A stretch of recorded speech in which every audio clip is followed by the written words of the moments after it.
All righty, it is 12:15, and if Margie, if you'll come up, that'd be great. Thank you, both those that are here in the house as well as those of you that are online. Thank you, thank you, thank you. My apology, I never like getting things started late. My apology for that happening today, but we are in emergence, and we will do what we need to do to be able to make sure that everybody has been able to get something to eat and come back up.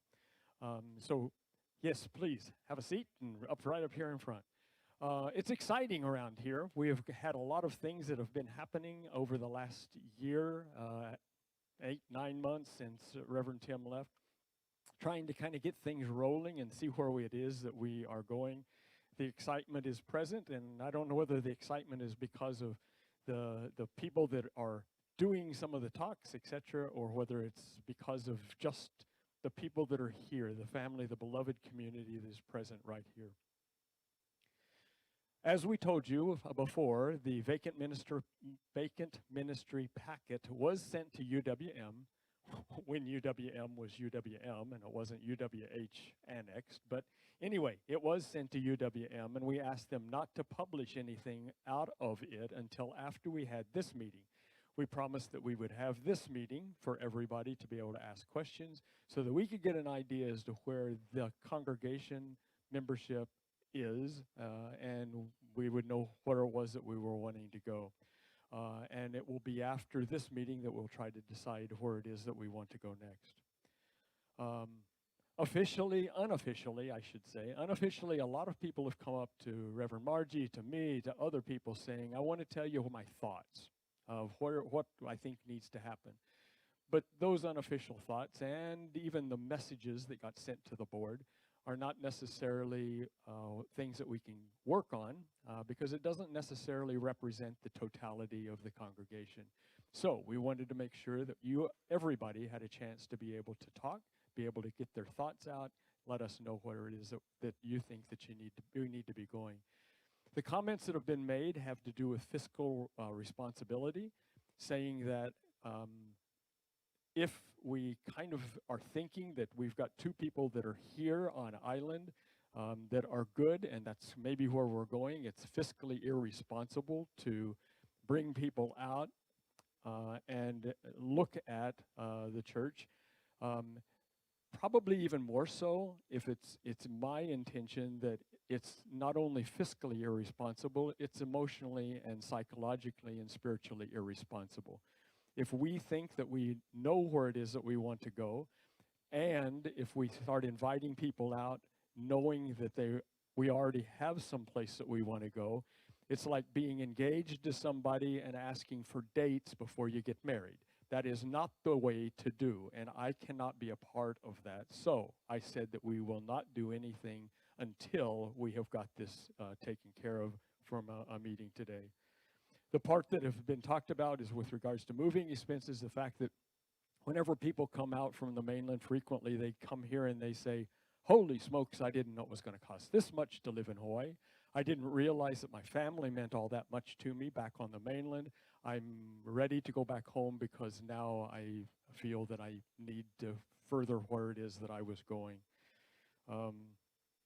You've also talked to us about the idea of co-ministry, that it's important for us to be able to do something to take care of our ministers rather than the way that we sometimes do, which is you are now the father figure for our church and you are going to lead us and everything's going to fall on your head and you are the one that is going to be responsible for doing all of the sermons, everything else. There's been a lot of people who've said that's not fair to any one person. And the integral ministry practice that we're all involved in supports that, saying this is not the way that we're going to be able to function as a church, any church, in the future whenever you just pile everything onto one person. Co-ministry then allows the people that we have in the co-ministry to do what it is that they do best. And so for example, if there's one of them that does much better with sermons, spending a little bit more time with the sermon piece. If one of them does a little bit better with the administrative piece, allowing them to do that piece. These are all questions that I want you guys to ask in the course of the day today. It's important to realize that where we are with a mission-centric ministry is not minister-centric, and we are looking at where is our ministry going, and we need to hear from you where it is that you feel that we need to go as well, so that we can decide where it is that we are wanting. The ministers, the two of them, as you probably know, are not ordained through Unity headquarters. And they will need to go through special dispensation if that's where we decide that we want to go. The good news out of that is that we are involved with the Integral Ministry Program, and the person that is doing the coaching for us and his wife are very much into UWM, UWH, Unity Worldwide Ministries / headquarters, and they work closely with the person that does the special dispensation, and the information that is being done out of the Integral Ministry Program is very very closely linked with the special dispensation stuff that would need to be done for anybody that wants to do a special dispensation. So there's a lot of good that is there for us. With that, what I would like to do is to spend a little bit of time, let Reverend Johanna and Reverend Ryan spend a little bit of time. Oh, well, let's do that too. Margie, would you help us with praying in? My apology. And then I know. Yes. Yeah, Thomas's apology for the timing really falls to me. Yeah.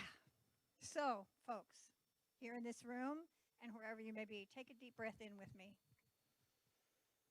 And call yourselves to the center of your being, to the presence of God within your heart, your mind, your whole being.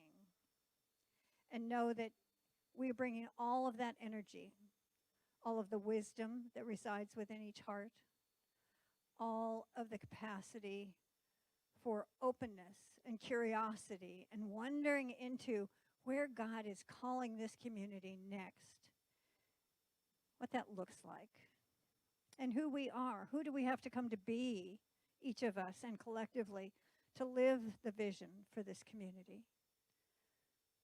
What are we asked to let go of, to release, to make space for what wants to be taking the new shape in this next era? We settle into our willingness to be present, to be mindful, to be receptive, and to be curious. Thank you, God. Thank you, God. And so it is. Thank you so much. I appreciate that. And thank you for stopping me in the middle of where we were going so we can get centered. It's always important to be centered in the process. So what I have asked is that the board, some of the staff, and others be here so that we can ask questions. This is to be a completely candid and or transparent, if you would like to use that word, but a candid discussion. And what I want to make sure that happens today is that everybody asks the questions that they've got on their heart or in their mind. Let's not do what we have done in the past, holding on to questions, just wondering if they will get it answered at some point in the time in the future, and then being disappointed and or frustrated and or angry because our questions never got answered and we didn't know where things are. I want everybody to ask the questions that they've got in their heart. I want it to be completely open. We all are ready for candid discussion. Okay? We are at a different place in our church than we were in the past. And so if there are questions, and if you don't feel comfortable asking a question from where you are, ask for a piece of paper and we will read the question so that you don't have to feel like you are on the spot or whatever to be able to ask the question. Okay, so please raise a hand or grab a sheet, and we've got some that have already come in. What I have asked Reverend Johanna and Reverend Ryan to do is to give us an overview of what does co-ministry look like for Unity Church of Hawaii. What can we expect? What can we not expect? Where are we going? What is it? What do they foresee, and who's going to do what? Okay? So if the two of you will come up and do your thing.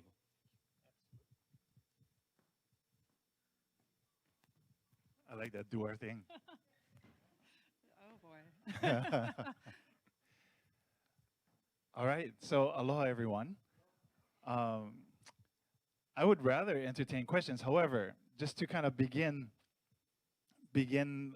kind of the ground level of what this will look like, or what we envision this will look like, this partnership really is what it is, right? So it's a partnership in both of us to be able to look at the community, to support each other. With her strengths, she'll support me with my strengths, which for one, hers is more administrative, mine is more in front of the house, being able to speak and share and you know, connect with the community in that way.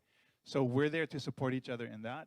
I love to look at this as a partnership, as it being broken down into kind of a 80-20 thing. I will need help every now and then with having a guest speaker come up, which could be Reverend Johanna. It could be someone that we invite to come and speak, in order to give me at least one Sunday where I can breathe a little bit and get in the ocean or something, right? Do something to keep myself grounded.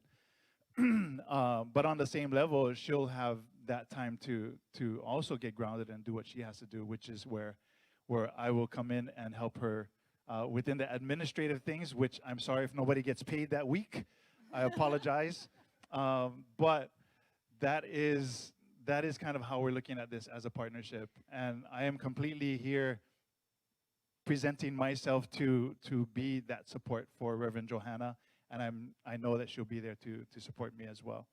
The most important part is how we work together, all of us, the whole entire team, from music to Reverend Johanna and I, to everyone, the board,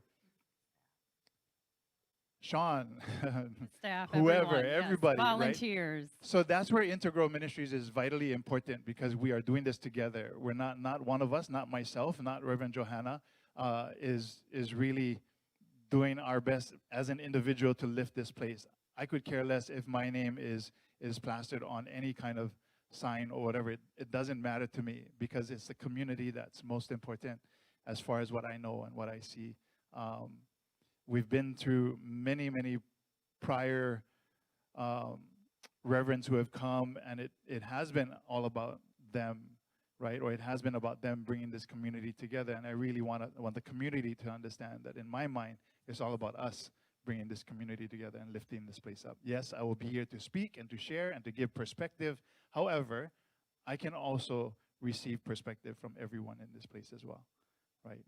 And so that is the partnership that I'm talking about. Partnership with Reverend Johanna, yes, but also this partnership with all of us too, right? So that's important to me. Thank you, Reverend Ryan. I just wanted to give you a little bit of background on myself and Reverend Ryan and our years together in serving and in ordination, and just, we have a strong background. We were ordained together back in 2018, and we've just been on this spiritual path, sometimes interweaving and sometimes it looks parallel. I mean, but it is parallel, and then sometimes we're interwoven together, but still in the same direction. And so both Reverend Ryan and I have been in discussion with one another for months, if not longer than a couple of months. But yeah, we've just been in discussion on what my strengths were, what were his strengths, how could we support one another, how can we best serve ultimately this community. How do we serve this community in a way that lifts it, that grows it, and that expands it? And things that maybe that, even looking outside of the box, things that we hadn't even have thought of before. And in our discussions, we realized that there were really some strong suits that he had that I am just not that strong at. And that the things that I'm strong at, there's an opportunity to grow in as well. And in looking more and more into this, we realized that the senior minister position is so large. It's unfortunate that many communities, including our own, place that the responsibilities on one individual, because then that's when burnout happens. That's when frustration, and that's when the energy starts to deplete within a community. And we do not want to be leaking energy at any time. We always want to be growing, and if we're not growing, resting a bit. And I think that what we weren't doing well was the resting and sometimes the growing. And with two individuals that have separate strong suits working together and working well together, I believe that that growth, that expansion, and ultimately that community is possible. And if you haven't already felt the difference, you'll feel that difference as well. So I do have a Venn diagram that was created based off of, thank you, Kathy, based off the proposed roles, duties, and senior minister functions. Was there anything else you wanted to add before? Can everybody see that? I apologize. That was the on my question I wanted to- screen it was, but what I can do is just have a printout before the service ends today. We can have, well, actually, no, we're going to just leave this on screen. Apologies, we can't, because this is just evolving. But what I will read some of these things to you. What I function well in is administration and operations. And so, and also special holiday services, campus-wide special events. We also have the supervision, HR systems, external ministry teams, and partner coordination. And these are things that I'm already doing. These are not new jobs that would be assigned to me. These are things that I currently do. Financial operation, budgets, bylaws, and governance process. A lot of these things sound boring, but they excite me. So realize that I love numbers, I love legal documents, policies, all that stuff really brings joy to my life. And I don't know why, but licensing, records, you know, all of that, facilities, grounds, and then campus safety, vendors, repairs, membership records, disruptive behavior as well, and then the website, social media, AV. And Reverend Ryan, would you like to, and that's what I do, this is what our proposal will do, and this is what I'm currently doing as well. So my responsibilities, Sunday message lead, Sunday experience, worship flow, 3 of 4 Sundays sermons monthly, unless I'm feeling the Spirit and I don't want to give any Sundays away, then I'm going to continue with the message at hand. Music coordination and oversight, Hawaiian outreach, which is more community outreach with Hawaiian influences as well. So we do want to bring a little bit more of the Hawaiian culture onto this property. So Hawaiian/community outreach, volunteer mobilization and coordination, weddings, funerals, ceremonies. This is everything that I do outside of Unity anyway. On a daily basis, I have weddings, blessings, many other ceremonies that I perform weekly. New member welcome, assimilation, Hawaiian local community relationships, meaning not staying here but going out and making relationships with groups. So I'm already a part of a couple of nonprofits where we are helping to develop, you know, curriculum and whatever outside of Unity. So that will be a focus of mine, and then program management. Now, everything, again, as Reverend Johanna said, this is just the beginning of it, and it will continue to evolve as we go, and I'll find maybe some of her things I do love too, which we can help each other better. Maybe some of those will be 50-50 instead of 80-20. So it'll work itself out as we get comfortable kind of in that place, I guess, for the both of us. So thank you, Reverend Ryan. So there were some questions that were posed to myself and Reverend Ryan throughout this course of time, you know, that either individually or collectively people have brought to us. One of it is about about pay. So how can, if one senior minister can't survive on the paycheck, how can individuals, you know, how can 2 people? What we are proposing to do is to, and it's all within our budget, my paycheck plus the senior minister, we combine that into one pot, and then we split it in a way that is commensurate to our experience or to our area of expertise, and so we negotiate that portion of it. And then also, it was about the board vote. So what happens when you're at the board? Because we only get 1 vote. And how does that happen? Well, if something falls in my area of responsibility, then I get the vote. And if it falls into Reverend Ryan's responsibility or area of responsibility, then he gets the vote. Now, if it falls into what you see, the shared responsibility, then we'll have to talk that out. And I think we do a good job already about just discussing and really compromising and having this win-win with each other. And that's what we ultimately are looking for, is that win-win as well. You want to read through the shared? Yeah, I'll read through share. Senior minister, so what we would share is the senior minister function. Spiritual leadership, we both love teaching. Board meetings, like I said, one ministerial vote. The vision and strategic direction. Major conflict disclosure, just even type of, whenever we have some type of conflict, both of him and I would get together and decide on a course of action as well. Crisis leadership, if that becomes a thing. Public representation on major matters. Pastoral care, member care, hospital grief prayer presence, annual review, reporting of our area of responsibility. Youth ministry outreach or inreach as well. Integral ministry coordination, and then classes. So, and there's more. So this is just to give you an idea of what this, the Venn diagram just tells you kind of. Ultimately, it's me, admin, operations. It's going to be Reverend Ryan more of the program portion and the Sunday worship experience and outreach. So, is there anything that you?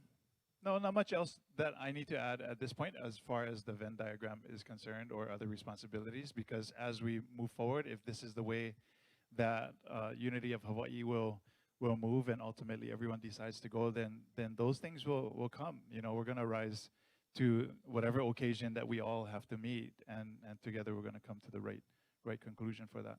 So I'm not worried about what will follow or any other things that I need to layer on right now or that we both need to layer on, because that will come as we go. We have a wonderful board that is there to support us as well. So I'm just excited about this moment to be able to be co-ministers together, to have the backing of a really strong board, but especially to have the backing of an incredible community, you know, Unity. So I think we have been waiting for so long for something like this, perhaps. Maybe we didn't envision it as a co-ministry. However, I think with this type of scenario, it could lift this community to places that we haven't quite yet experienced. And so that's what I'm especially excited to experience with you. Yeah. Ditto. Okay, thanks. No, thank you. So are you ready for some questions Yeah, from absolutely. people? Okay, so as your MC kind of a person, even though I've got a pink microphone, what I would like for you to do is if you've got a question, stand, raise a hand, whatever it is that you would like to do to let us know. Make sure that you give your name and then hold your microphone up against your lip so that everybody in here, so that everybody in here can hear, but also everybody that is on line can hear what's going on. I will remind everybody, even though I don't think we need to, because our church isn't any longer in a place that we have to worry about this, but all questions should be I questions. I would like to know this rather than saying things about you. You have been a problem for us in the past. We don't do that any longer. Everything is to be I statements and is to be said in very non-confrontational language. I would like actually for you to ask the questions, kind of center them toward me, and then I can look at them and let them know who it is that's getting the question, just in case there's something that needs to be rephrased. So probably I won't need to do that at all, and you can just kind of go right to them, but just kind of lay the framework down, okay? We've got a couple of people that are going to be runners. I know that Allison has got a mic. And there was another one, I think. Tina's, I think there's one other microphone that's out there. So I've got this one. So let me, if I can, I'll just, while you get ready for your question, I did get some that were given to me in advance. How would and maybe you've already answered this one. There may be some questions that you guys ask that have already been answered. I'll go ahead and ask this one. How would the total compensation compare between engaging the 2 ministers and 1 senior minister and 1 associate minister? Okay, like I said before, we are going to combine those 2 salaries and then divide it in a way that is just representative of what we're doing, experience stuff like that. So, and it's something that Reverend Ryan and I, staying within budget, Reverend Ryan and I are discussing. Yeah, exactly. And that is in our bylaws. The way that the bylaws read is that the senior minister or the co-ministers are responsible for the budget that is given. The board is responsible for determining what the budget is going to be. And once we have determined what payroll is going to look like for the entirety of the team, then they are to divide that up. There is a bit of a piece that we have to be a little cognizant of, and that is that the senior minister contract, which will be between the two of them, will give numbers in that part because that's the board's responsibility of doing. But they can help us with deciding where that's going to go. Okay? Other questions? Somebody got a question? Jerry Denton. One quick question and one statement to make. To the president, will this require bylaws changes? No, it will not. I do not believe that there's anything in our bylaws that is going to be problematic. I have looked at some of those, as has Sally Hartman, and if there are little pieces that are in there, we can do that, but it does talk about co-ministry in our bylaws because we've had that in the past. Okay, and the statement I want to make, this is based upon my personal history. I was in a partnership in business, and sometimes partnerships have challenges. And we talked about that already Friday night. But also, you know, I have been involved I've been on every minister's board since the 90s, and I have been in part of every ministerial search process with the exception of this one. And I can say without a doubt in my heart right now, and I've also been the Unity liaison, sorting things out with them as far as determining. So an issue that came up to me was, are we going to even do this process without even considering another minister? It would seem like, well, from where my experience was, that didn't work for me. But then I have come to realize that this is the best solution I've ever heard for this church in the 35 years that I've been working with this organization. That I really believe in the two of you finding a way to work together to hear us and work with us. And for once, our senior minister won't be so bogged down with things they don't like doing that they get burned out and not able to do the things they want to do. And I also appreciate that you guys are younger, if no other reason, okay? And you're both recent parents, because I think that'll help bring the family values and the family focus back to us. So my statement to you is I think this is a really good idea. Thank you, Jerry. Thank you, Jerry. Hi, Steve Dixon, glad to be here. I agree, I approve of this idea. I think Reverend Ryan and Johanna are going to do a great job, and I do approve, and I just want to say I enjoy the sermons given by both of them. I'm glad we get to continue that. And thank you for this great solution to this problem, and I think we're going to do well. Thank you. Mahalo. Thank you. There is a question that's coming up from online, if I can. Cindy, can you give us a question online? Sorry, you're not going to be able to see. Good. Cindy's dog is asleep, so I think she can come in and ask. Sammy's asleep and Tina's got him. Hey, first of all, if you're watching online, and I've been in the chat with you, some of us, though, online don't always write things in the chat. I want you to know that this is your opportunity to speak your truth, whatever's up for you, whether it's a comment or a question or a concern. So we did have somebody who's online. I'm not going to be speaking their names. Their comment is about, you know, I really like Reverend Ryan, and I really like Reverend Johanna. My concern is about the unity teaching for both of them. It feels like there needs to be more of a focus on the metaphysical and just a little bit more around that area. So can the two of you speak to that, please? Thank you. Absolutely. I can speak to my part. Do you want to speak to yours first? Yeah. Or Okay, well, I am a licensed Unity teacher as well, and I had a year of, what was it, Reverend Margie, at the UNSPR? Unity National Schools Pacific Rim. So, I mean, I grew up Unity, let's say.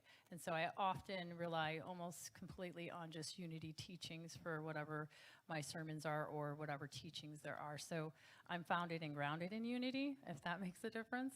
And then I also support other New Thought teachings, so. For myself, ordained under BKSM, or Barbara King School of Ministry, which is very metaphysical, Bible-based, as Unity is Bible-based as well. But I think in every sermon that I've put together thus far, you have the component of what is the Bible scripture, the literal translation of that, the metaphysical translation, and then how we can meld it into our lives here in Hawaii, in the Hawaiian community, Hawaiian spirituality as well.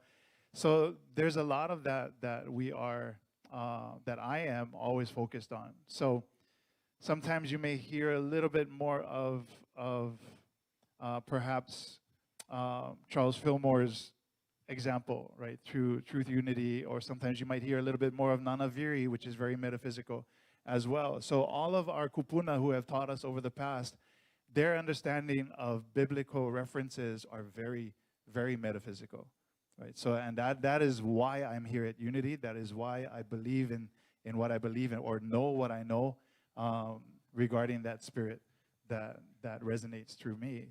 It is not literal at all. I take the literal and I look deeper into it. So a lot of metaphysics is to look at the esoteric, is to look at the allegorical definitions beneath that, and that is it. So for me, I don't know any other way to teach and preach.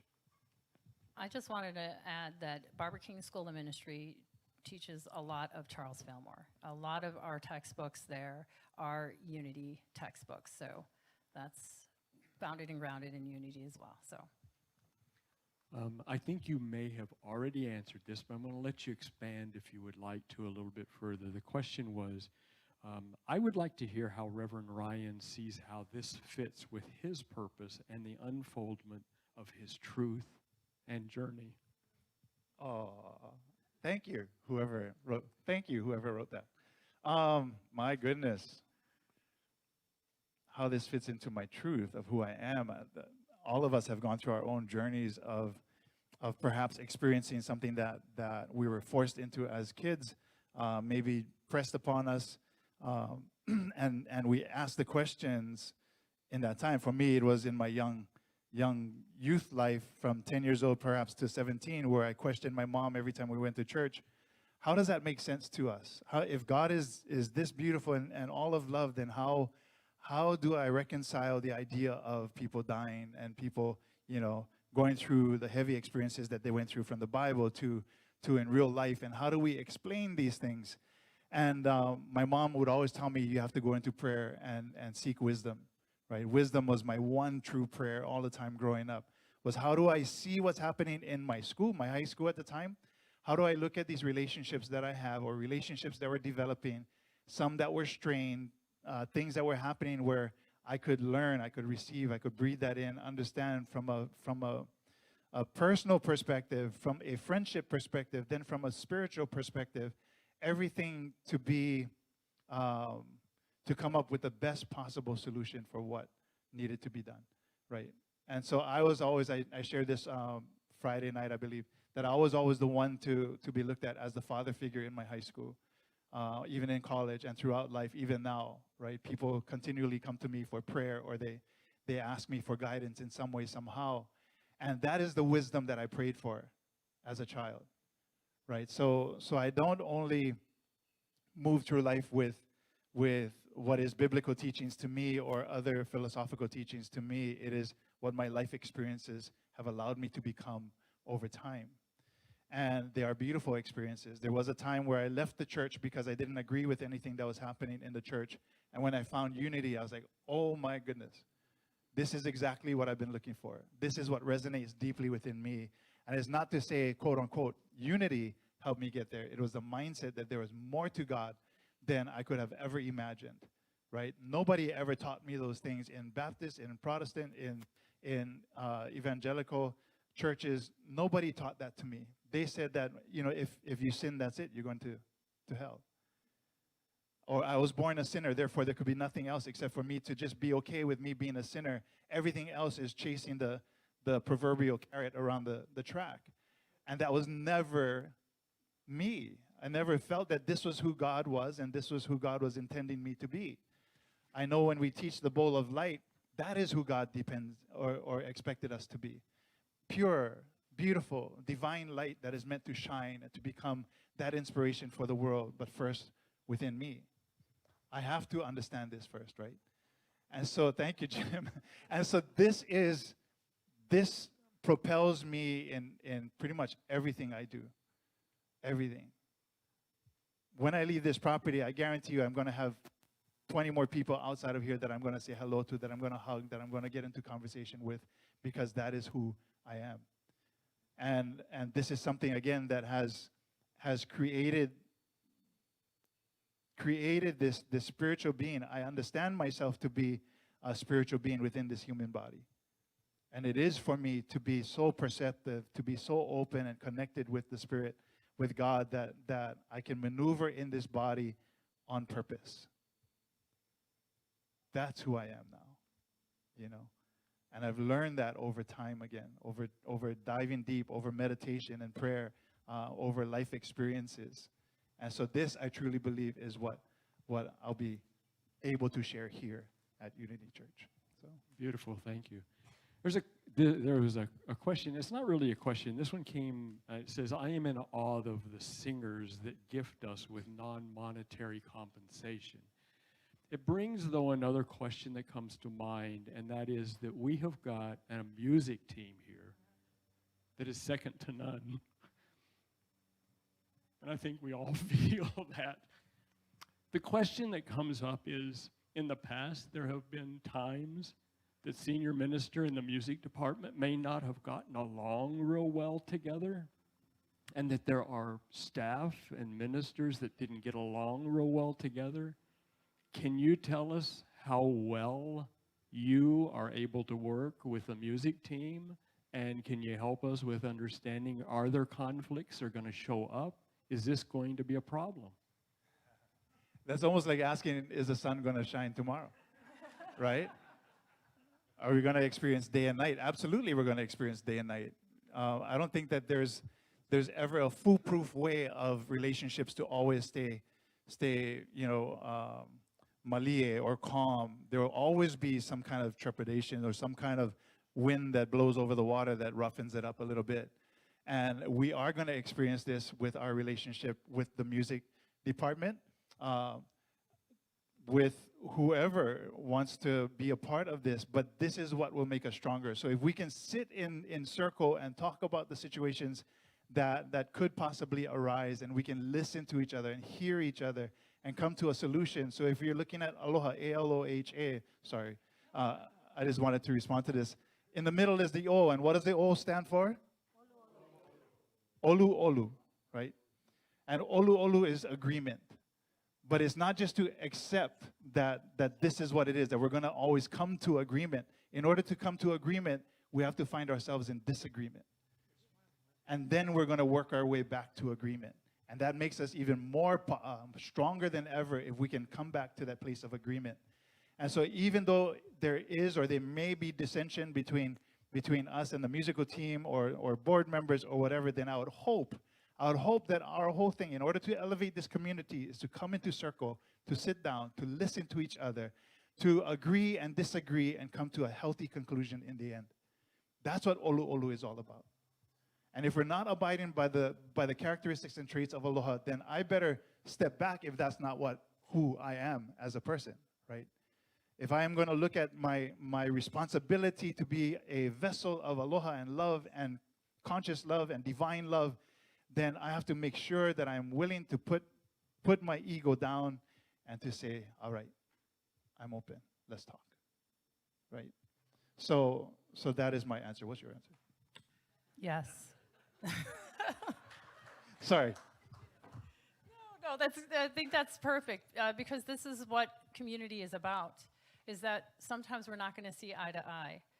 And that's okay. That doesn't mean that we break up. That doesn't mean that somebody leaves town. That just means that it's an opportunity for us to grow together again. And that's it. Beautiful. I think another thing was we've heard the topic many times.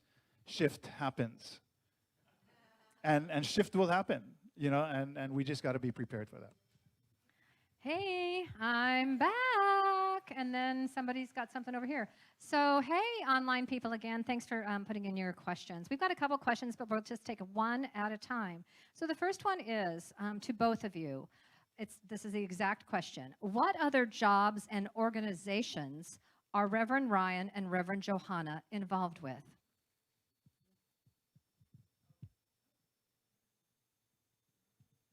There we go. I got it.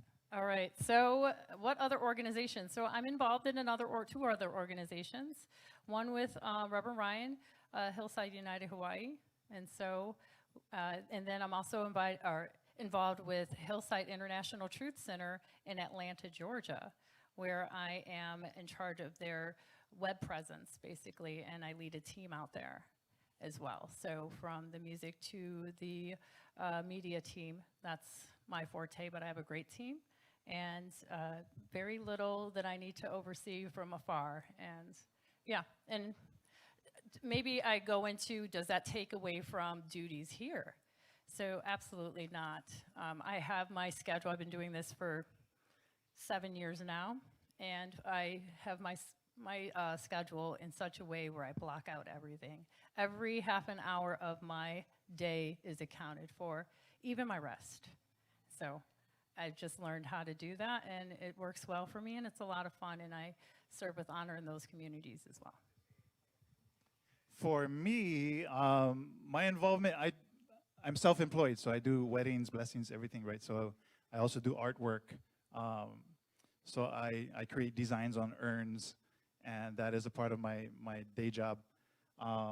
Really, it's weddings first, because I do multiple weddings a day, from 1 to 7 weddings a day, which is a lot.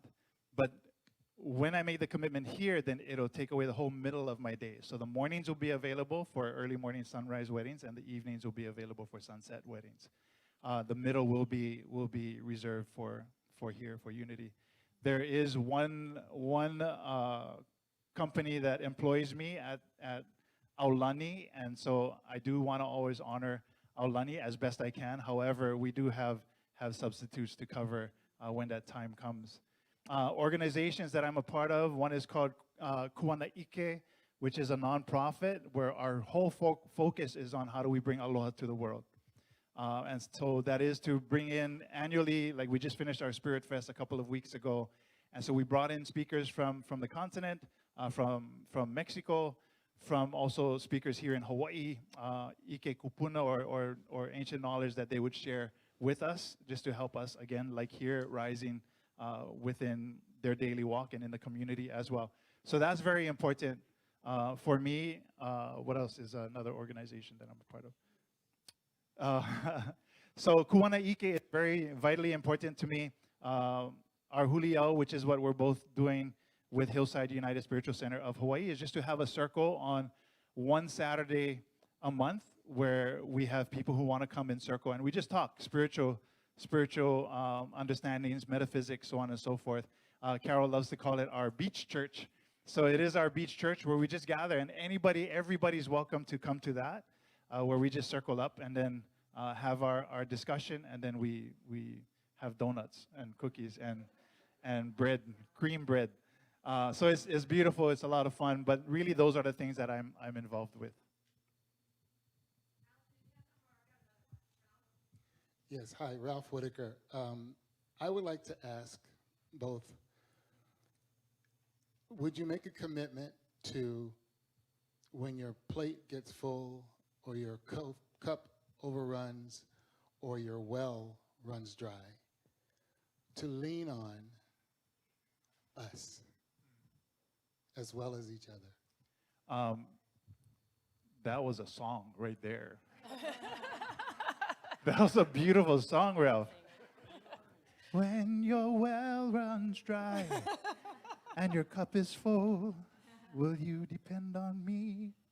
I don't know, something like that. We'll make it. We'll record the track in a little bit, Reverend Ryan. Yeah, you know, I want to just speak for myself real quick. I think in the past, I know personally, I've tried to take on way too much, where I think that I need to do something, or I'm the only one that can, or what, you know, 1,000,001 excuses that pop up in the mind when you just have, you know, you're just focused on getting a task complete or what have you. And I've learned, I'd say within the past year, to lean on the volunteers and giving them opportunities to grow in the ministry. And so the wonderful volunteers that say yes whenever I need assistance or help, or, you know, just a little bit of time, or they take something off my plate, it's absolutely been a lifesaver and an opportunity for me to breathe. So I will be saying yes to that and letting people know when and if I feel that I'm overwhelmed. So it doesn't affect the mission, and we can continue on being in this community, growing stronger together. That's for me. What about you? Yeah, you better be ready. When I need support, I'm going to call on the community, right? I mean, that's how it is. When you need support, I hope that you call on me to come and help. Just because I'm here listed as a co-minister doesn't mean that it's a one-way street. It's two-way. I'm going to ask you for as much prayer and support as we both need, all of us need, from the community, and that's what this whole idea of Integral Ministries, and even of the way a community, Johanna, would support each other.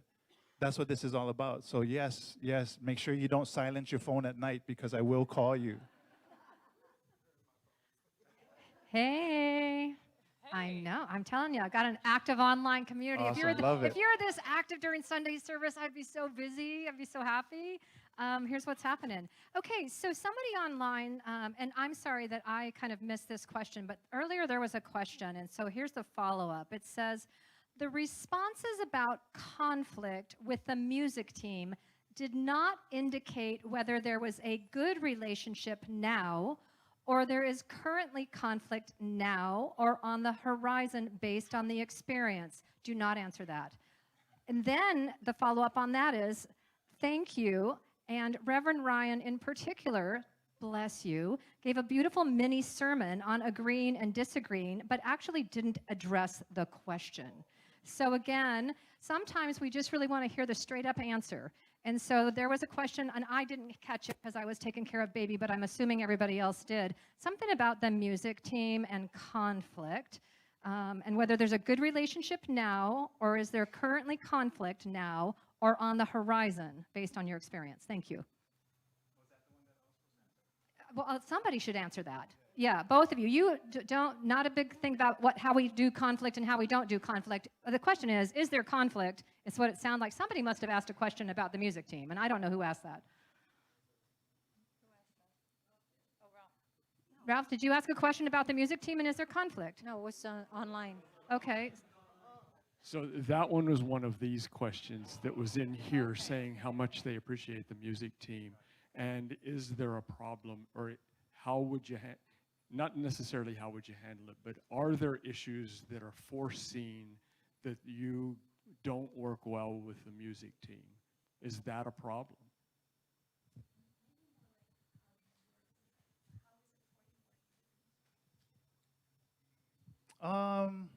I cannot really say that there's a problem, right? We're all trying to figure out this whole relationship thing right now. We're still in somewhat disarray and trying to come to some kind of form with what this looks like for the both of us to be here. Our relationship with Alethea and the musical team. I love what Alethea does and what she brings to our churches, our church ceremonies or services. I love the high schoolers that come in to sing. I love the song selections. I love what she does and give. Our job is to work as best we can in harmony with that. So what our job is to figure out what our talk is going to be on Sundays, present that to Alethea, and then Alethea builds the music upon what our talk will be, upon the topics. Not all the time they'll be in good working order together. There may be some songs that don't resonate with the message, some messages that don't resonate with the songs. So there'll always be that kind of disconnect. I think when I am placed into this position, I think it'll be important for us to sit at the table and talk about things to make sure that we're clear upon what that is. I cannot be emphatic and say that, yes, we do have problems right now, if that is what whoever wrote that question wants to hear. I'm not going to say that because I don't even know. We haven't had enough time at the table to discuss things. We haven't had enough time to discuss the vision of what we see and what the music team sees. So I think that's a somewhat premature question. Yeah, I appreciate that. I think that I can only speak for myself. It looks like the two of you, the three of you, respect each other's abilities, and you can work together by enhancing each other's abilities collaboratively. That's what I see, but that doesn't mean that was the reason the question came up. Well, I think that Reverend Ryan gave a great answer to that, and I'd say because of the newness of what's happening right now, we just have to allow that opportunity for everyone to grow into working together. And so the music team, as we know, has done a phenomenal job, especially during recent years when we were going through COVID, just bringing that energy and that life back into this community. So it's a sacred part of this ministry. And I know that, no matter what the leadership is, that working together with the music team is absolutely, it's paramount to the success of Sunday worship experience. So that's always kept in mind. Beautiful. All right, I got two more. Hang with me. Aunt Margie, where are you? Okay. Sam needs his auntie. All right, hang on. I got to get back to my screen. Oh, there we go. Okay, let's go backtrack. There was one before. Okay, here we go. From one of our online people. It seems that there has been a shift toward more traditional Christian emphasis on Jesus rather than a more inclusive and wider scope of all religions and paths to God. Can you speak to this, please? I'm going to first say that we just had Easter and the Good Friday. And so, yeah, there's been a lot of Jesus going on. And I want to just remind us of our foundational teachings as well. And so that unity start out as New Thought Christianity. And so a practical Christianity. And so when you look at anything from Charles or Myrtle Fillmore, or let's say Charles Myrtle, you will see in the earlier writers, you will see it's predominantly Christian. And we honor those things. We also honor the many paths to that one God.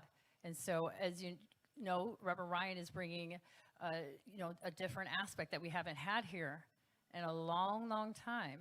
And so we're embracing more and more. We're not getting rid of our roots or forgetting them, but we are taking on more of that understanding, more of that oneness, and more of the many paths to that one God.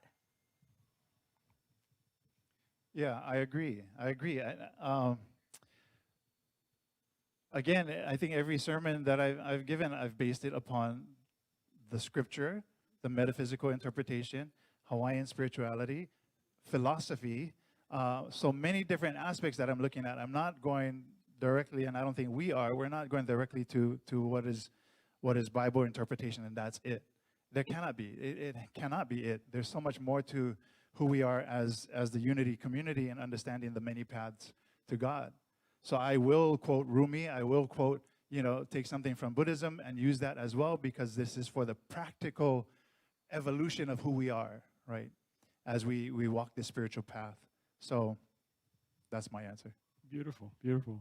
I think that's answered most of these. There's one comment that was made in here that says, is Reverend Margie going to disappear? Reverend Margie, you disappearing on us? No way. No, she is not disappearing. Reverend Margie is absolutely one of the cornerstones. Thank you both. And thank you for whoever posed the question. No, this community has my heart, and I'm here to serve whenever I'm here on island. I do like to travel. And so, there'll be times when I'm on the mainland or wherever, but if I'm here to serve. Thank you. Hi, I'm Yvette. I've been part of, I don't think too many people know me because I usually hide in the corner. I've been here for about 2 years, so I've seen the changes. So this is really a comment, not necessarily a question. I absolutely love the changes. I love the multiculturalism that is being brought to unity. I love, we are in Hawaii, and I love that that is being brought to this. This is so important for me, not to just be based on one culture, but many cultures. And I feel that as a team, you guys get, I can see the energy between you two. I can see the love and respect that you have for each other and how you bring that to us, the community. So I feel that. I am absolutely thrilled to see where this is going to go. Yes, there's a lot of doubts and questions, and change is hard. Everybody's so used to one thing, and then when something happens, you get upset, and it kind of throws you off balance, and you're not happy with it. But you guys keep on planning what you're planning, and I know you're going to take us to this next level, to this new level that is going to be so inclusive. It's going to include so many other people that are not standing here right now, and I just cannot wait to see that. So thank you. Thank you. Thank you. I Thank you. touch and agree with you on that. Absolutely. Thank you. Aloha, everybody. My name is Tony, and I'm a fan of President Harry Truman, who said, "The buck stops here." And that's what I would like to see in this church, to have one person or the board or whoever it is, but conflict will happen. And if there's nobody in charge, because everybody's in charge, that doesn't seem right to me. Would you like to address that? Yeah, Reverend Tony, so co-ministry is not just this, we're not doing something brand new. And so what it really heavily relies on is agreements. And I think that we're both emotionally and spiritually mature enough, and that we've worked long enough together to where we have those agreements with one another, and we can also listen to one another and to really hear what is happening. So there's going to be areas that, like I said, where he'll have the vote, or areas I'll have the vote, and there is kind of this thought of, well, who has the final say? And this is what is emerging within this community, is that it's not about the one person, the shepherd that's leading everybody. It's about this dual team. And it might look different in the beginning, but there are many successful ministries out there that are doing this co-ministry model. They're doing it well. Some of the best ones are doing it well. And I think that we have a lot of examples, great examples, and a great relationship that supports us in making sure that we're doing the best for this community. And I would take that another step, and that is that we have got a mature board, and this kind of expression of candidness happens at our board meetings. We do not hide things. We talk about them, and we have retreats, and we talk about them, and we are able to work things out because we're not playing games. We don't do that anymore. Agree?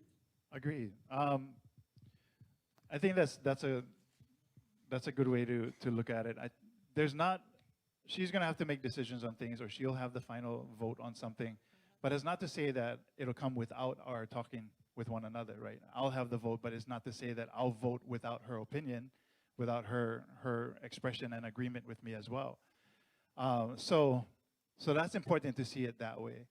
The other thing that we get into when we're looking at one person leading is the fact that sometimes it can be so ego-driven that it starts to separate because of that one perspective, and the disallowance of other perspectives to come into play as well. In this type of structure, I believe we are able to sit down and listen to one another, to take different opinions so that we can come to the best possible solution within that. So that's how I feel about it, where we are stronger in numbers.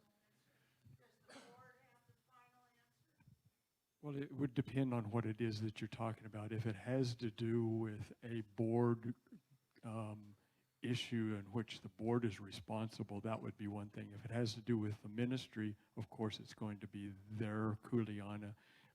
where are we going as a ministry? So the buck will stop after we have talked about it and decided whose kuleana is this and where do we, if we can't come to a resolution, which I think that's not going to happen, because the wisdom that is present in them and in us is so great that we haven't had anything come up that we haven't been able to talk things through. I have two burrs under my saddle. One, we had a meeting here a few weeks ago. I came in late. I had something earlier. And I said, they told me, please sit in that last row back there. Hello? Yes, well, you're welcome to come. Just sit in the back. The second of all are folks in faith. That was started to say that this is a spiritual home for gay folks. It's not here anymore. What happened?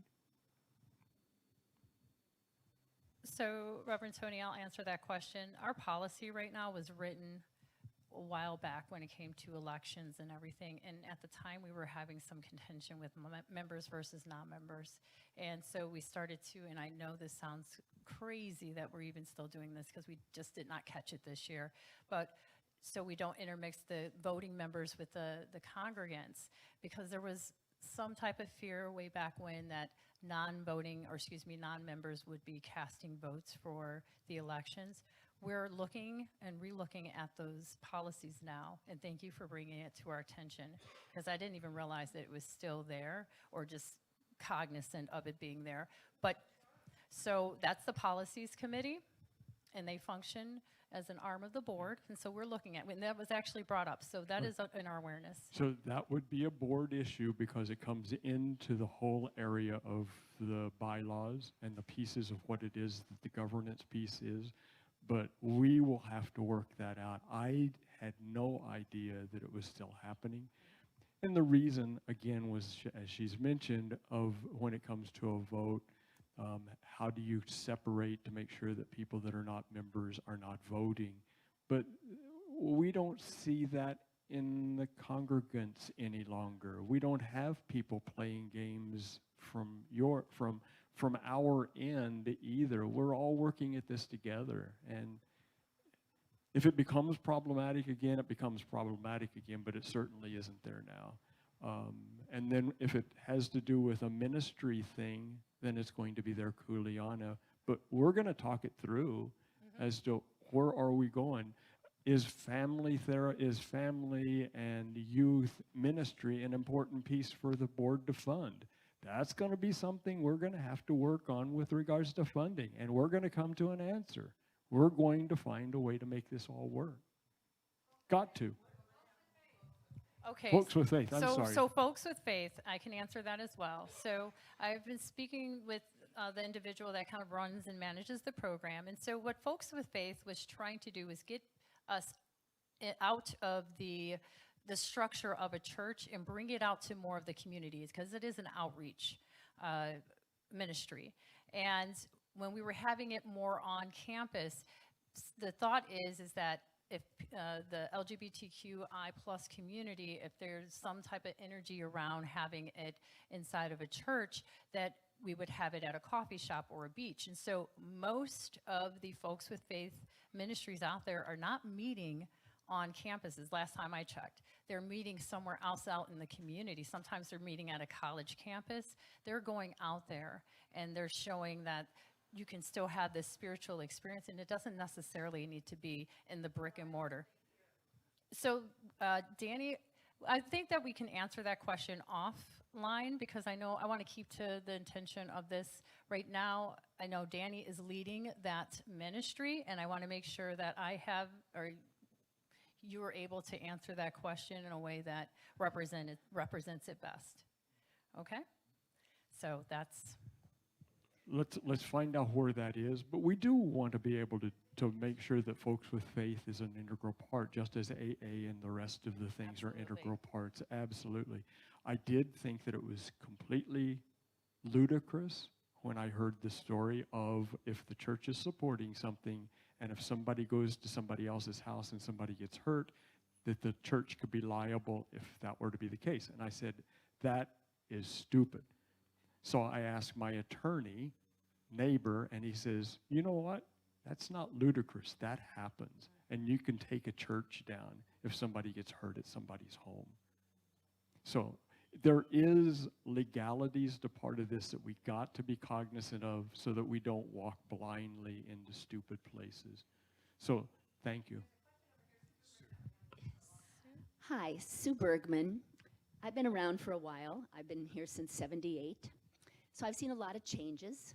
And even when Reverend Margie was talking this morning about things being the way we thought they were great, I went through those, and underneath it wasn't always so great, even though the appearance was.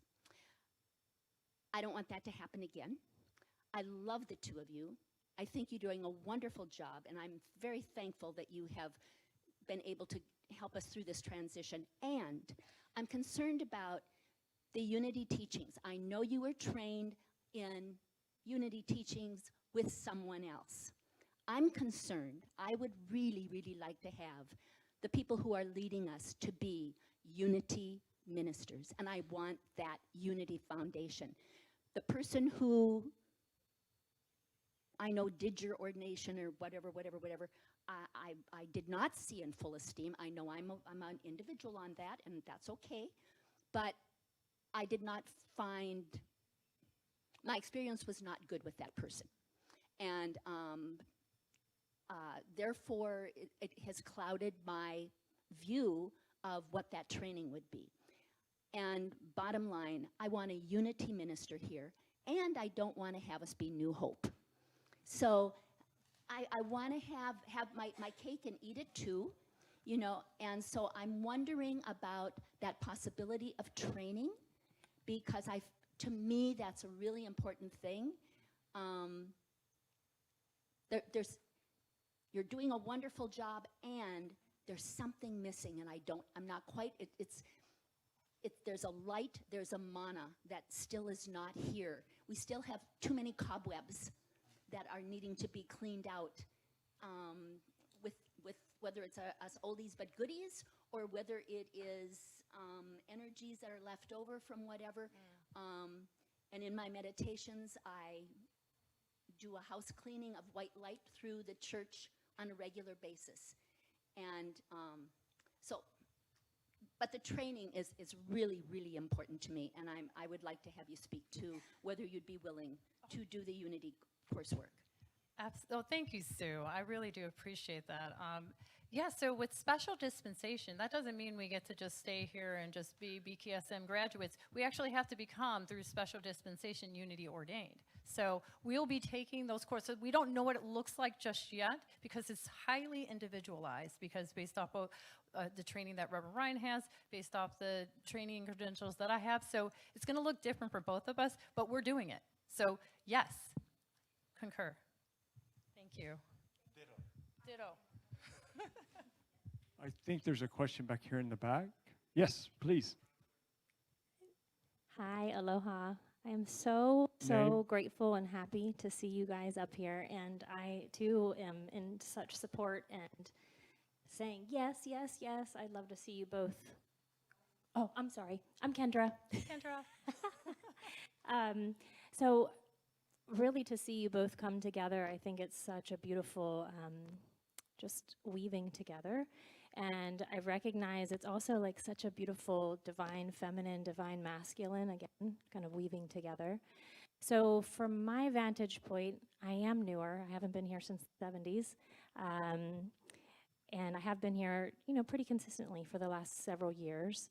I have a 4-year-old, so my connection obviously is really seeking some understanding about what's the vision, where are we going with youth ministry. It's been a conversation point. I remember last town hall last year. So where is that going? I have several questions and comments intertwined in this share. And then the other thing that keeps popping up for me is we have Unity Preschool, you know, 100 feet away from us, but I'm not really seeing the connection and the interweaving of Unity Preschool with parents and kids, and how are we cultivating that? How can we in the future bring that forth? And then also to involve our youth in the services. Some things that have kind of come through my meditation as well.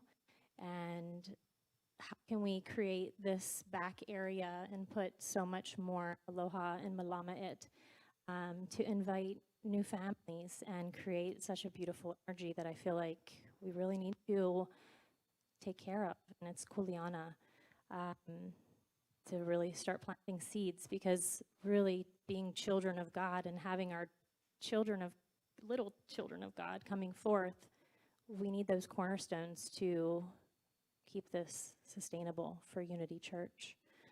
And then the other thing, sorry, it's a long-winded comment, share, question, is community outreach. How can we really cultivate community outreach and really anchor it in the Aina and involve all of our community out in the community? That's what I would love to see, keiki and kapuna, because our keiki are learning from the kapuna, and obviously I'm vested in my own keiki, and I'm here, and I'm committed to Unity, and I'm looking around at the room, and every time I talk story as we have communion and eat together, everybody has a divine light within that can share and pass on knowledge and wisdom and ike. So, sorry, it's a lot to put out on the table, and as we unfurl, there's some questions and comments. Would you like to talk to the Unity Preschool portion of it? I can do that real Thank quickly. you. So we will be starting back up. We had, as you probably know, we had Keiki Church in here with the preschool kids. Well, you haven't been here that long. I apologize. So we had monthly Keiki Church in here. So all the kids would come in. We would sing Unity songs. We'd do a variety of things that way with the kids. And the parents were very happy with it. The school was very happy with it. Along comes COVID, and some of that kind of died away. The preschool is ready for us to start back up with that, so we're going to be doing it again. We just need to make sure that we've got people that we can rely on to be able to make that happen. And I would love for you to be a part of that, because you've got energy, you've got desire, and I can see the passion that is there to make that all work. So I would ask if we could tap into some of your heart to be able to make that work. Okay? That would be great. That would be great. Did that answer that part with regards to the school?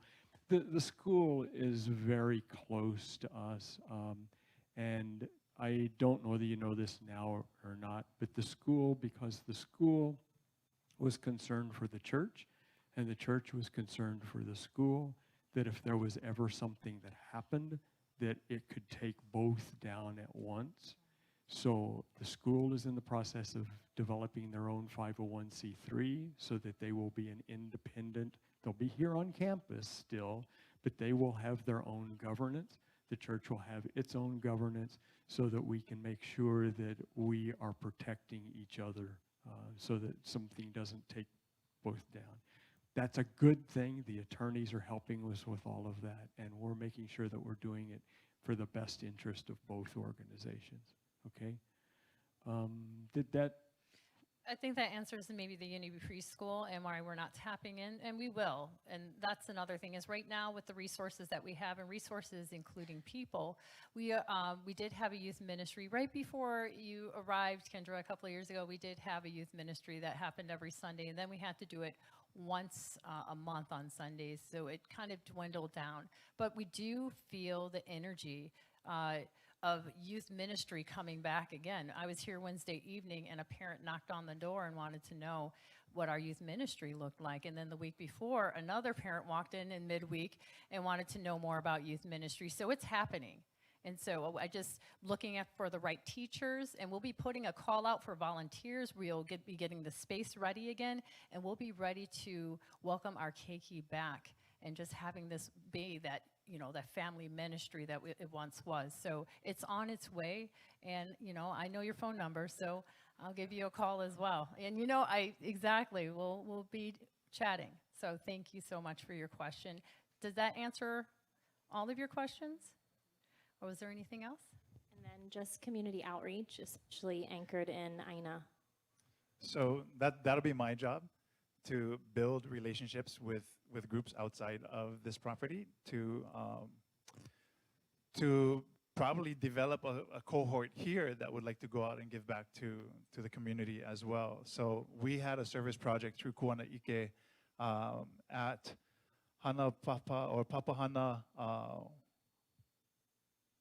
the name will come, Papa Hana Kuaola in Kaneohe. And that's on right by where Haliva Joe's is on Haiku. So you go all the way up to the top, and then there's a big lo'i and many other things that they have there. But we spent the very, very rainy day where the stream was nice and mellow to begin with, and a raging river 20 minutes later. But we stayed there. We helped them as much as we could, redoing their street, cutting down trees, so on and so forth, giving back to that community. But it's not just that community that we want to be able to serve. There are others. So, for example, this church hardly did any kind of outreach to Haliva Wailua, right, for the storm, for the damage that they had experienced over the past few weeks. So that is important for us to build, so that when there are situations like this that occur again, we can go out and give or collect things in order to give to these communities. So those are all very, very important things that will be my responsibility to build. Yeah. One other thing that we're going to try to do better is to have the nonprofits that we tithe to come in and let you guys know what the tithing money is doing in the community, so that they're coming next week. So be ready. They're going to come and talk to us about how helpful the monies that we are putting out into the community are making a difference.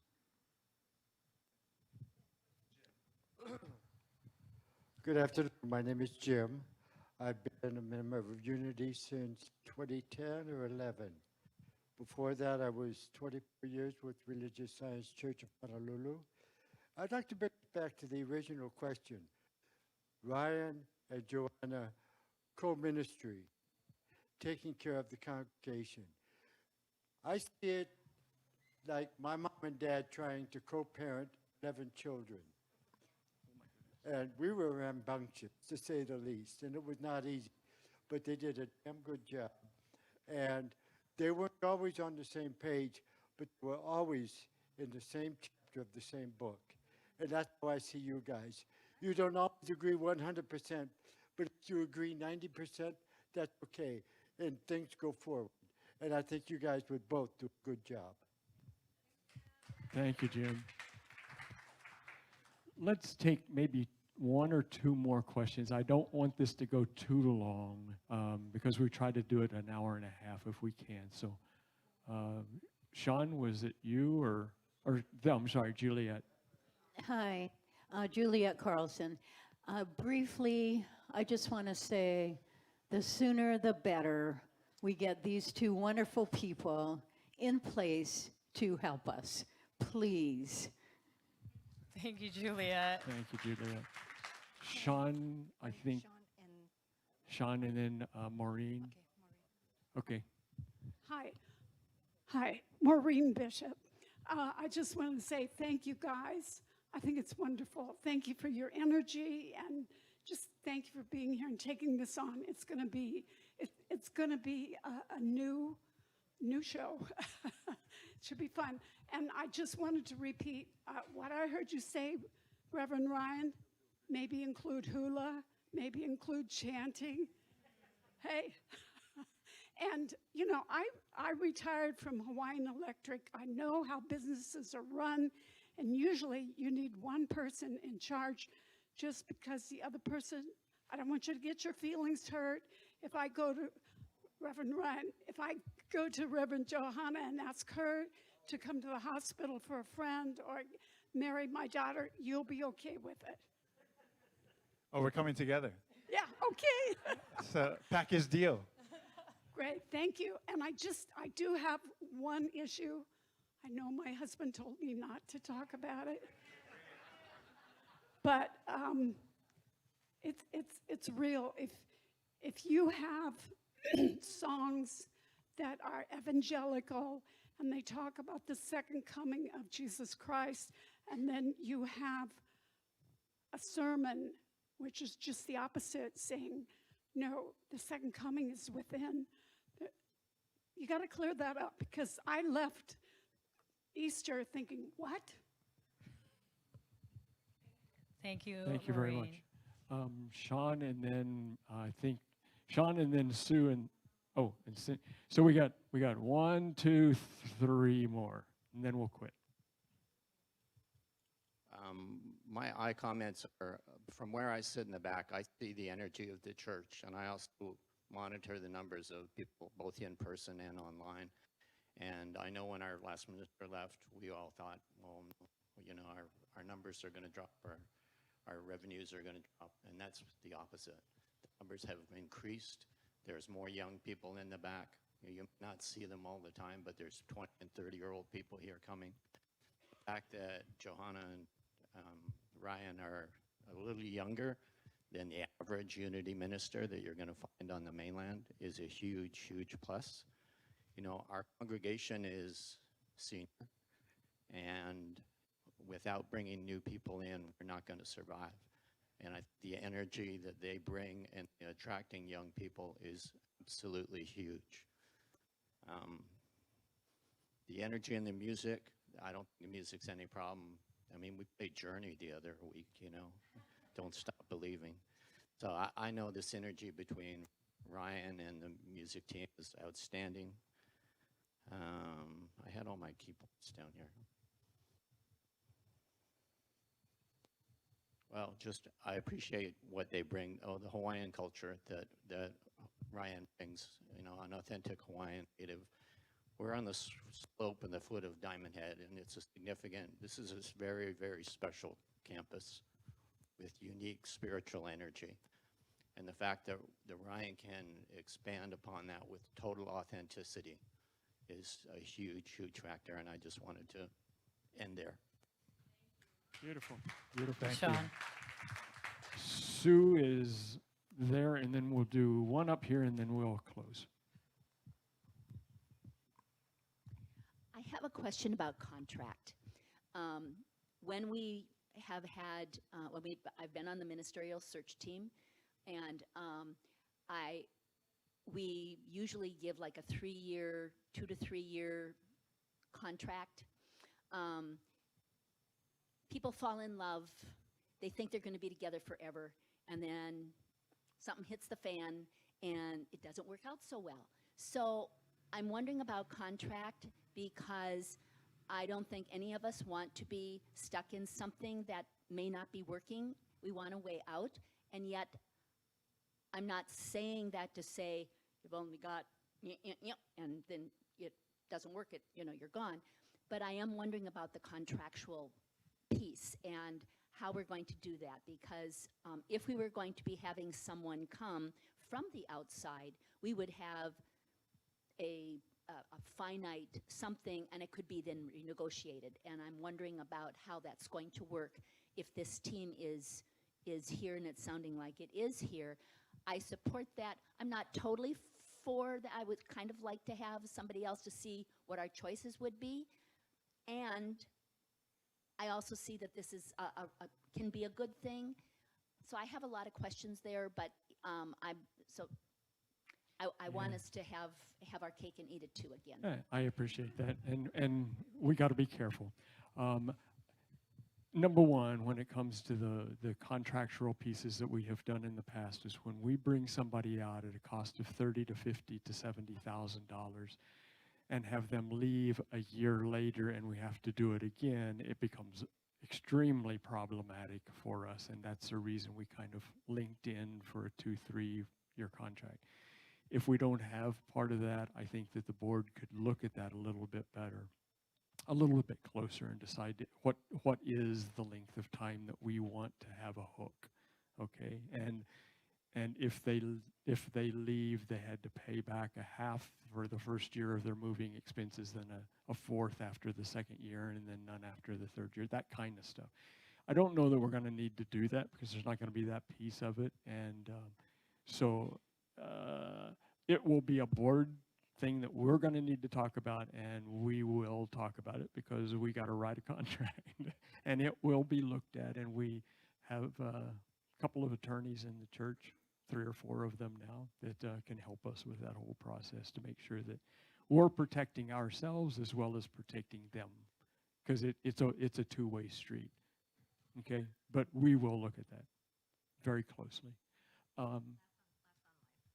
Last online question, and this one was asked a while ago, and so at the time we were talking about the music, although it was been brought up again. So again, this is about the music ministry, and the question simply says, do you see a need to change the music ministry as it is now?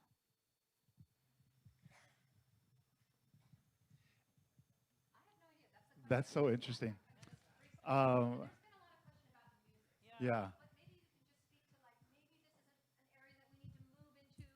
Well, Maybe you need to move into prayer and with the music team and all the things. I don't know. So we have 2 people who are part of the music team here, Ralph and also Dawn. So I would like them to give your perspective on what you feel is happening, how you feel, so that we can answer the questions, because that's 3 questions that have come back to back to back about this. So please come forward if you guys Ralph, don't mind. Allison, if you want to, you, okay. So here's Don and Ralph. With candid and compassion. What am I asking? What am I answering? I've already spoken once, so why don't you? Do I see a need to change the music ministry as it is now? My short answer is no. So I feel more so than any other time in my spiritual journey that week over week we are plugged in to Spirit in order to share our message through song. That's my answer.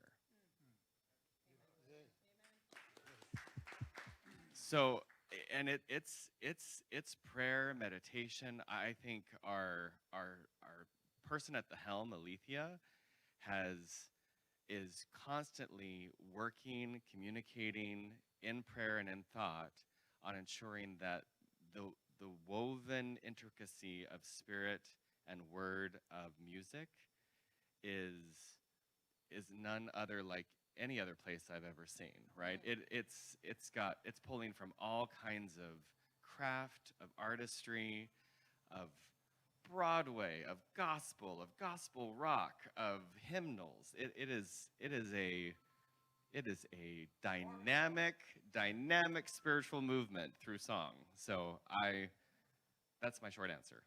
Thank you. Or my long answer and then the short answer. Yeah. And my short, long answer is that when you see me up here singing to you and I'm crying,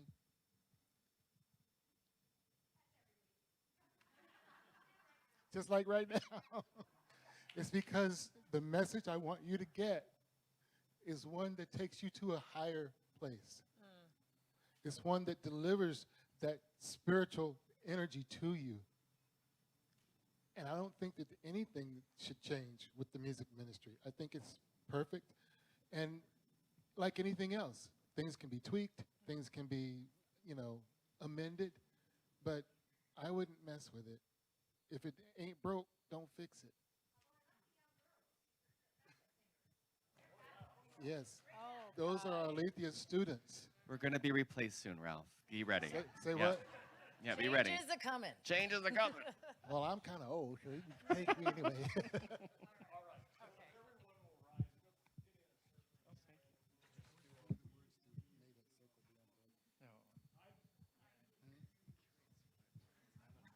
I just want to say thank you to every single person that was here for the openness, for the ability to express yourselves in love and in gratitude and in honor of each other. This is a completely different church than it was Amen, amen. And it will continue to be a huge benefit to this whole Kama'aina of the islands. I can feel it. I think everybody can. So, Ralph, you want to start us with a weave note? Before I do, Please. I just want to say, and I wish I knew the words to this song, may the circle be unbroken, because that would be perfect for this circle.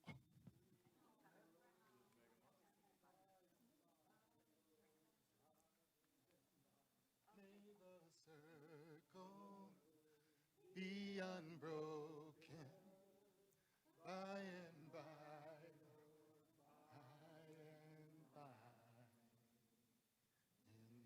Circle be unbroken by and by and by in the heavens when I see you. May the circle be unbroken in the circle by and by, Lord. May the circle always be.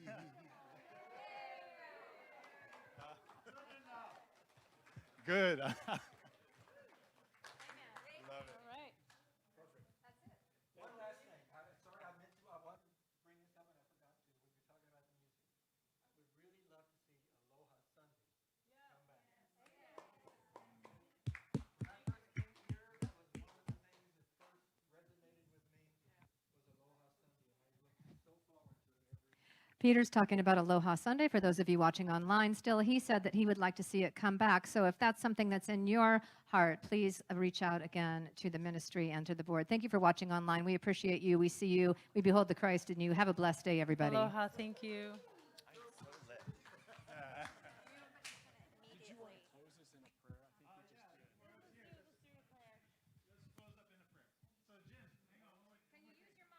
Thing about prayer and meditation is that it has to be deeply intentional, right? So we cannot just say a prayer and give nothing to it or receive nothing from it. We give a prayer with the intention of giving to the universe and knowing that somewhere, somehow, it'll be reciprocated. And this is the law of love. This is the law of reciprocity, the law of aloha as well. So everything is deeply intentional. So go ahead and close your eyes and breathe deeply into that. Release. Father, Mother God, thank you so much for this opportunity for all of us to gather here this afternoon to talk, to ask questions, to hopefully gain clarity from what is to come.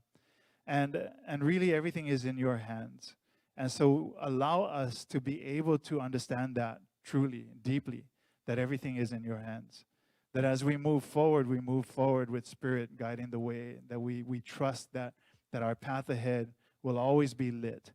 That we trust in the fact that all of us here in this community are meant to stand together and help each other to rise, to create a place where families feel invited, where they feel loved, to create a place where individuals can come to feel loved, to feel supported, to feel the grace and compassion that they ought to feel when they come to a church, a body like this.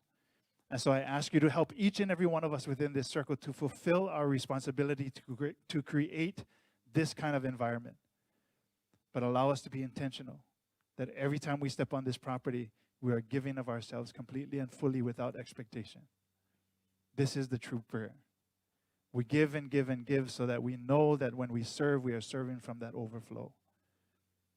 And this can only come from the freeness of giving, the fullness of that love. And so I ask you to bless everyone, continue to bless everyone here in the circle, online, in the community. Bless our steps. Allow us to be conscientious of our steps. So mahalo ke akua. Thank you so much for this time. Aloha, aloha, amene.